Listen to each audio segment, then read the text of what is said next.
हाथ पग ध्यान रखो, धीमेથી કમરને ઉપર લઈ જાઓ, ધીમે ધીમે એકદમ જ્યાં સુધી એડી તમારી દબાય. હાથ ને ગાલ નહીં, પગ આગળ નહીં, હાથ પાછળ નહીં, દબાવો એડીને જમીન પર.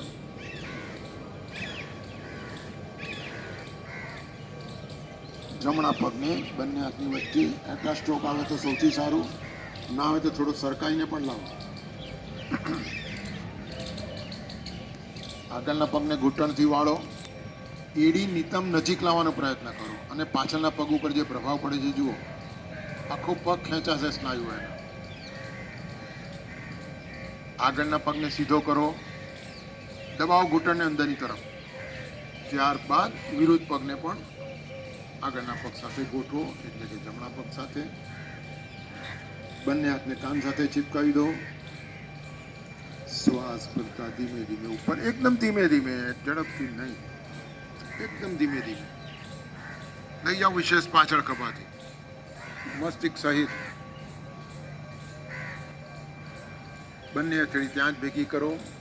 છાતી પાસે ધીમે ધીમે લાવો. મનોમન સૂર્યદેવનો આભાર. બંને હાથ ધીમેથી ફરી ઉપર લઈ જાઓ. હથેળી ખોલી નાખો. ધીમે ધીમે ખેંચાયેલા હાથથી જ બાજુમાં ધીમે ધીમે લાવવાના. આગળની બાજુ મસ્તિષ્ક રાખી, પીઠના બળે વિશ્રામ.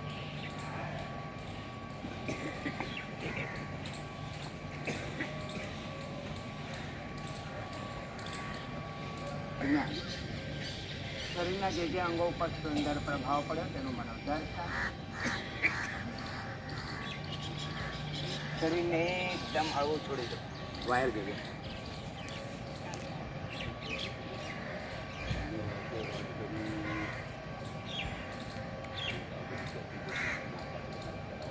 શરીરના જે અંગો પર સુંદર પ્રભાવ પડે તેનું મનોદર્શન. ક્રિયાત્મક પશ્ચિમ ઉત્થાનાસન.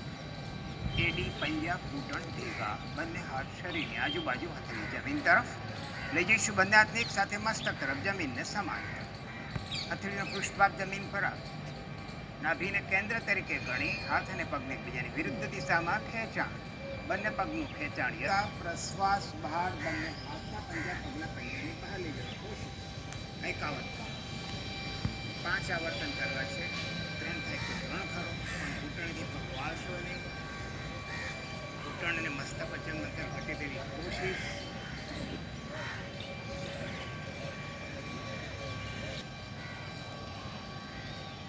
બંને પગના અંગૂઠા તરફ થયેલા. પ્રથમ શક્ય એટલો વધુ શ્વાસ ભરી લો, આગળ તરફ ઝૂકી જાઓ. શક્ય એટલા વધુ ઝૂકી જાઓ. ત્યાર પછી ઝૂકેલા રહીને જમણા હાથને ડાબા પંજાની બહાર, ડાબા હાથને જમણા પંજાની બહાર પ્રત્યેક આવર્તનમાં વધુ રોકાવા કોશિશ.